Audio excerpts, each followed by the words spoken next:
அமுத துளிகள். தலைப்பு: பிருந்தாவனத்தின் சிறப்பு என்ன? பகுதி 1. வழங்கியவர் தவ திரு ராதாநாத் சுவாமி மகாராஜ். ஸ்ரீமத் பாகவதத்தின் 10வது காண்டத்தில் பால் கடையும் மற்றொரு கதை உள்ளது. அதுதான் யசோதமை. அவள் பால் கடைந்து கொண்டிருந்தாள். அதிகாலையில் மிகவும் கடினமாக உழைத்து கொண்டிருந்தாள். வியர்வை வழிந்தது. அவள் சேலை தளர்ந்து விட்டது. இவ்வாறு கடின முயற்சியுடன் கிருஷ்ணருக்கு வெண்ணெய் தயாரிக்க அவள் பால் கடைந்து கொண்டிருந்தாள். தேவர்களும் அசுரர்களும் கடைந்தார்கள். ஆனால் வித்தியாசம் என்னவென்றால், அவர்கள் விஷ்ணுவிடமிருந்து ஒன்றை பெறுவதற்காக இதை செய்து கொண்டிருந்தார்கள். ஆனால் யசோதா பாலிலிருந்து எதையாவது பெறுவதற்கு பதிலாக தன் அன்பையும் பக்தியையும் பாலில் செலுத்தி கொண்டிருந்தாள்.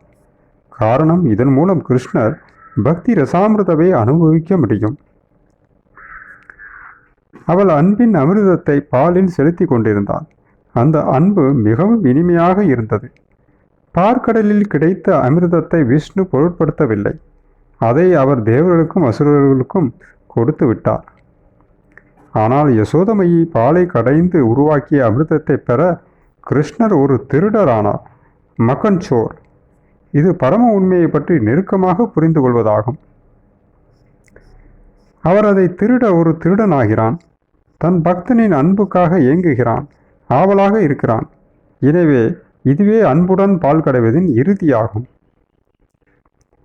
மேலும் கிருஷ்ணர் தான் மட்டும் மேலும் மேலும் ருசித்தது மட்டுமல்லாமல் அவருக்கு முற்றிலும் திருப்தி அளித்த இந்த ரசாமிர்தத்தை பகிர்ந்து கொள்ள விரும்பி அவர் தன் நண்பர்களை அழைத்து வெண்ணெயை கொடுத்தார்.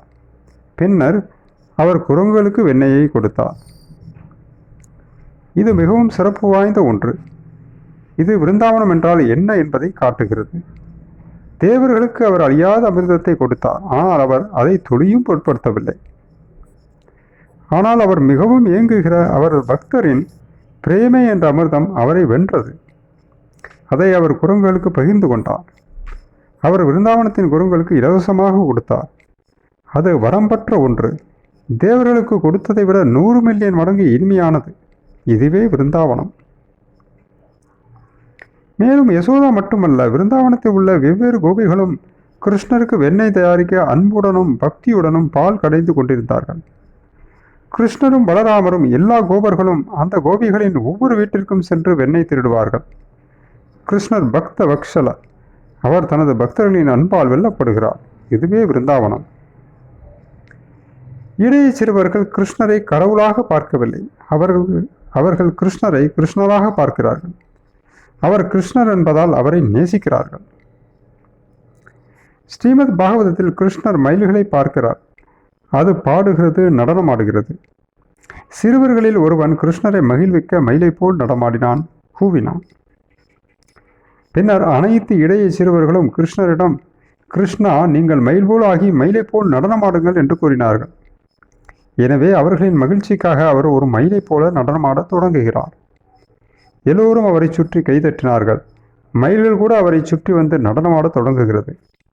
கிருஷ்ணரும் மயிலுடன் நடனமாடுகிறார். பின்னர் மயில்கள் தங்கள் இறகுகளை அன்பின் சின்னமாக அவருக்கு கொடுக்கிறது. கிருஷ்ணர் மிகவும் பரவசமடைந்தார். ஓ, இந்த மயில்கள் எனக்கு அன்புடன் இறகு கொடுக்கின்றது.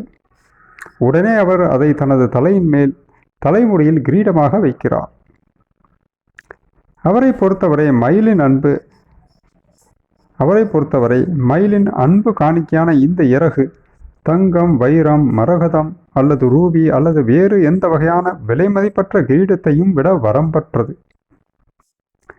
தேவர்கள் அழகான கிரீடங்களை அணிந்து கொள்கிறார்கள். விஷ்ணு அழகான கிரீடங்களை அணிந்துள்ளார். கிருஷ்ணர் ஒரு பறவையின் இறக்கை அணிந்துள்ளார். ஏனெனில் அது தூய அன்புடன் வழங்கப்பட்டது. இதுவே விருந்தாவனத்தின் அன்பின் எளிமை. மேலும் கிருஷ்ணர் விளையாடுகிறார். கிருஷ்ணர் இடையே சிறுவரிடம், நாம் 2 குழுவாக ஒருவருக்கொருவர் போட்டியிடப் போகிறோம். தோல்வியுற்றவர்கள் வெற்றியாளர்களை தங்கள் தோள்களில் சுமந்து நான் தோல்வி அடைந்து விட்டேன் என்று அனைவருக்கும் காட்ட வேண்டும். பின்னர் அவர் இடையே சிறுவர்களிடம், இரு தரப்பினரின் தலைவர்களாக யார் இருக்க வேண்டும் என்பதை நீங்கள் தேர்வு செய்யுங்கள் என்றார். அவர்கள் கிருஷ்ணரையும் பலராமரையும் தேர்ந்தெடுத்தார்கள். இங்கே கிருஷ்ணரும் பலராமரும் எதிரெதிர் பக்கங்களில் இருக்கிறார்கள். கிருஷ்ணரின் பக்கம் தோற்றது. எனவே ஸ்ரீதாமாவை கிருஷ்ணன் தோள்களில் சுமந்தார். ஸ்ரீதாமா நான் கிருஷ்ணவை தோற்கடித்து விட்டேன் என்றும் கிருஷ்ணா ஸ்ரீதாமா என்னை தோற்கடித்தார் என்றும் கூறினார்கள். பின்னர் அவர்கள் மல்யுத்தம் செய்வார்கள். ஹரே கிருஷ்ணா.